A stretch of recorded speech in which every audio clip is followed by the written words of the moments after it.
Hello, I'm Dr. Haydee Brown, And I'm Dr. Sonya Sloan, and we are AYA. Black and Brown Women Disruptors in Healthcare and Beyond. So today we want to take a dive into something that is very consequential and frankly baffling because it's about public health and this shift that we haven't seen something like this in years.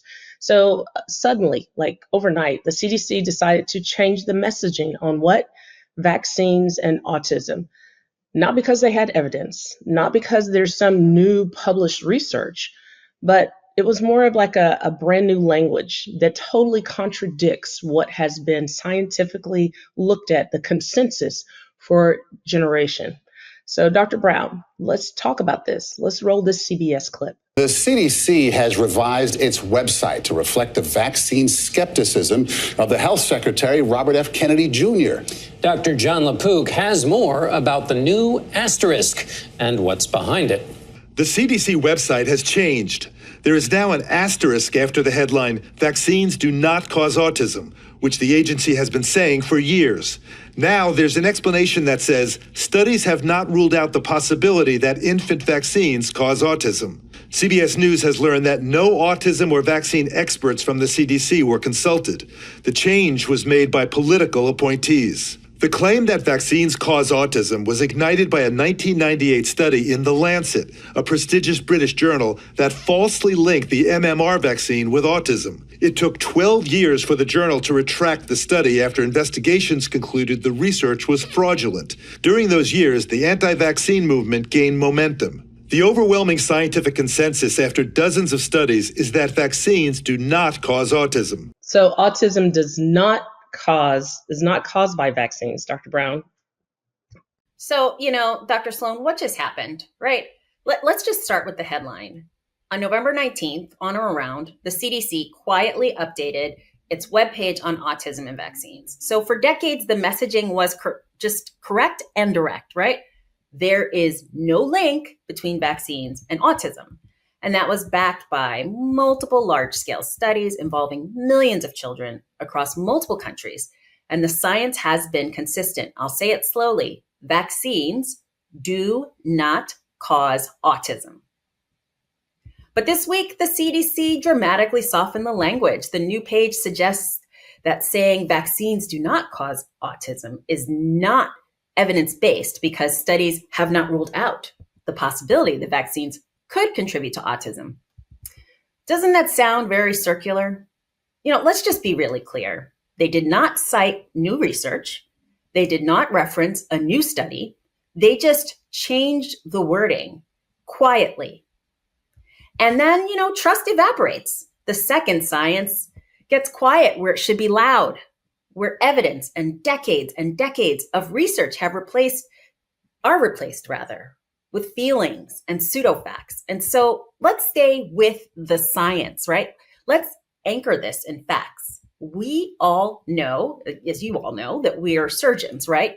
And we deal with evidence and data and outcomes. And for decades, the evidence has shown that there is no causal link between childhood vaccines and autism. Period, punto, nada, nothing, zero, zilch. No link. And that's not an opinion. That's not politics. That's science. That's peer-reviewed science from US, Denmark, Japan, UK. We're talking about major epidemiological studies. And so when the CDC's public-facing language shifts suddenly without new evidence, that's not a scientific move, right? That's a political or institutional move. And as a former CDC official said it bluntly, this is the day the CDC died. Dr. Sloan, it's dramatic and the sentiment, of course, is real, but trust is so fragile. And we physicians, we work, and scientists as well, incredibly hard to adhere to the scientific method while maintaining study integrity almost to a fault, meaning that the science dictates our recommendations, period. Right, Dr. Sloan? What do you think? It does. And science is not like an overnight kind of thing that can change on a website. Science takes time. It's a process, right? So then why is this so damaging? Let's actually show the CDC page. This was the page that we're talking about that was changed. And I really feel for the parents right now. My kids are older and not having to get some of these vaccines. However, the fear and the information that has to be going through their hearts and their minds, the conspiracy theories that are flooding the social media right now faster than facts or science. This is just really damaging. And so the CDC handed the anti-vaxxers, this group of anti-vaxxers that our HHS chair is known to have undergirded, the biggest gift of the decade, right? And so let's look at the little blue box here that says key points, the takeaways they wanted you to know that was changed on November 19th. The claim that vaccines do not cause autism is not evidence-based claim. And that's the bold-faced lie that you have to know. The wording is so subtle, but it is major, because they're saying studies have not ruled out the possibility of infant vaccines causing autism. But so many studies have already shown that to be true. And the one study that we'll talk about later is false. And it was falsified for various means and reasons, right? And then the other things that they're saying that studies are supporting a link that has been ignored by health authorities. The health authorities, it's the damn CDC webpage. Why? How is that?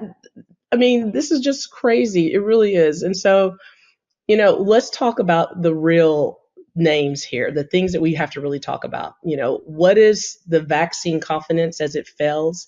The extra funds that pay for vaccines are no longer covered now, going to be by insurances because the CDC changes this language.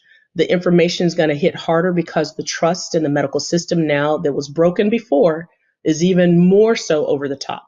And so when public health messaging becomes inconsistent, as we're seeing over and over again with this administration, communities already carrying the heaviest burdens, which are usually Black and brown communities, have to carry even a more heavier burden. So we cannot fight measles outbreaks with this type of language. It's muddied, right? The waters are muddy. You can't protect children from preventable illnesses because of political stunting and hesitation. So what can I tell you that we do need to watch? Measles resurgence, check. Started at the beginning of the year, right? Whooping cough resurgence, check. Happening currently. Outbreaks in schools when it comes to flu and COVID, dealing with it right now. So you have an immunocompromised child that you're putting even more at risk in our society today. And don't even get us started on the whole pregnant women exposed to preventable illnesses and them saying Tylenol is bad for pregnant women. So let's not go there, right? But once again, we lose trust in medicine, specifically, again, Black and brown communities. Should I even dare say the word Tuskegee? We're still recovering from that. We have not recovered from that. So I want you guys to think next week when that mom goes in and she has to talk to her pediatrician and she says, but the CDC website says it could possibly cause autism. The seeds of doubt that have been sown have now made it 10 times exponentially harder to recover, even though they have no freaking scientific merit to say this. So why did they do this? That's the question you should be asking. If there's smoke over here, what's going on with the fire? I mean, have you guys seen the Epstein files released yet? I mean, I'm just saying. So inside the CDC itself, their own staff are telling reporters, no one consulted us. No one asked us. No one wanted a report from us. Many of them learned at the same time you and I learned. They saw it on the website at the same time. So how is that science? How does that work? That's not science. That's messaging that's been manipulated by the GOP. And when science becomes subservient to politics, the public health pays the price. So Dr. Brown, let's listen to this other medical correspondent from CDC that's well trusted and actually has a medical degree about the exact same thing we're all feeling within the medical community right now. Let's roll this clip. I think one of the frustrating things to a lot of us about a change like this is show us your homework. Where is the detailed analysis with the research and the references that led you to come to this conclusion? Just saying it and changing the website, who made the changes? I mean, were political people? Were there research people? Were there people with medical background, expertise in this? We don't know. So I have to say that this all started, this entire claim that there was a link of vaccines to autism in 1998 with a paper that it covered 12 kids. It was from the British Lancet, which is a very prestigious journal, and said it claimed that there was a link between giving MMR vaccine, measles, mumps, rubella, and autism. Well, investigation declared that was a fraudulent paper, and it was retracted. The person who was the lead author lost their medical license, but it took 12 years from 1998 until 2010 before it was retracted. And in that time, this whole anti-vaccine movement and the whole idea that, well, maybe vaccines somehow are linked to autism caught fire. In the meantime, over the last 20 years, there have been dozens of studies, dozens of them, that have not shown a link to, and then the consensus, the vast majority of the organizations, the consensus of the scientific community is that there is no evidence of a link between autism and vaccines. No link, Dr. Brown. No link. And the thing to note, the lead author of that study lost his medical license. Yeah, people don't see that side at all. Exactly. Like, the study was false, and the person who authored the study, the lead person, is not allowed to practice medicine. All right, you guys, that's how dangerous that article was. So what do we tell our communities now? We want to be very clear here at MeidasTouch Network and our AIA community. The science has not changed. Vaccines do not cause autism. The wording has changed, but the data did not change. And we believe science here. We actually follow the data. So if you're a parent listening, vaccinate your kids, protect your babies, your elders, those that are on cancer treatments, and your community. Your kids and the babies really don't get to choose whether to vaccinate or not, right? That's a decision that the parents make, and they have no voice in this process. However, they suffer the consequences. So you want to ask your doctors the real questions. Don't rely on shifting web language authored by who knows what on the CDC webpage that has who knows how many doctors. I mean, it's so muddied. And if you're a clinician, you have to lean even harder into clear communication. You have to meet patients where they are. We have to use language that comes easily to them and identify and validate their fears. But, our patients will walk into the clinic confused, and that confusion is not their fault. It's actually the fault of the government. It's the fault of RFK Jr. and his pseudoscience. So tell them what the data shows. Tell them that it hasn't changed. And tell them that the science does not move at the speed of political cycles. The broader problem that we need to call out is this. This CDC moment just really exposes a deeper issue. We are living in a time where scientific institutions are bending and breaking under political and cultural pressure. And once that becomes the norm, public health collapses. You can't run a nation's health strategy on vibes and superstitions. You need evidence, clarity, consistency, and courage. And because truth is the thing that should never disappear from science, not because the facts are comfortable, but because they're true. So, we have a charge to our listeners. This kind of shift will have long-term consequences for public health. And as always, we'll tell you the truth, and with the data, with the context, and with clarity that our communities deserve. And we need you to stay skeptical, ask questions, ask if the data has changed. Although the next clip here is fictional, the reality is that this is occurring throughout the United States as vaccination rates fall. Let's roll this clip. Mrs. Woodman, are all Zach's immunizations up to date? No. Has he had the MMR? He hasn't had any immunizations. None of our children have. You have other children? Yes, a daughter. I called my husband. He's coming with her. And she hasn't been immunized either? No. Is Zach going to be okay? He's in grave condition with a highly contagious disease. I'm not an irresponsible parent. I read all the literature on the internet, the parenting magazines. I discussed it with my pediatrician. And he didn't recommend the I MMR? breastfed. Zach's immune system could have been weakened from too many vaccinations. The immune system is strengthened by vaccines.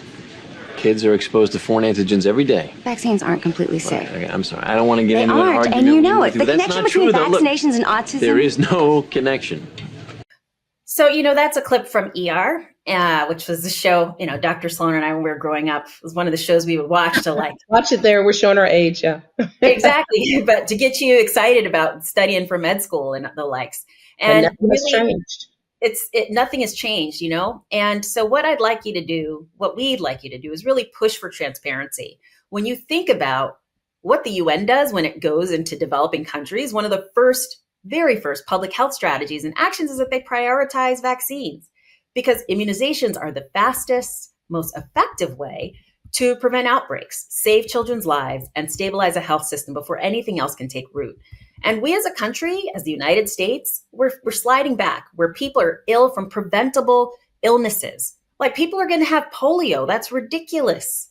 And the rest of the world is fighting so that they can get these vaccinations that we're, throwing to the side here in this country. So just keep your eyes on the evidence, not the headlines, not the politics, and definitely not the noise. Not the noise at all. Not the noise. What we say every week here at MeidasTouch is, when institutions destabilize, you're the trusted voices like MeidasTouch Network is where you need to find your news as well as your information from people that are vetted and are trusted. And so we as physicians, our voices in America ring true and are still trusted. And so we're responsible for speaking clearly and boldly. And that's what we're doing right now.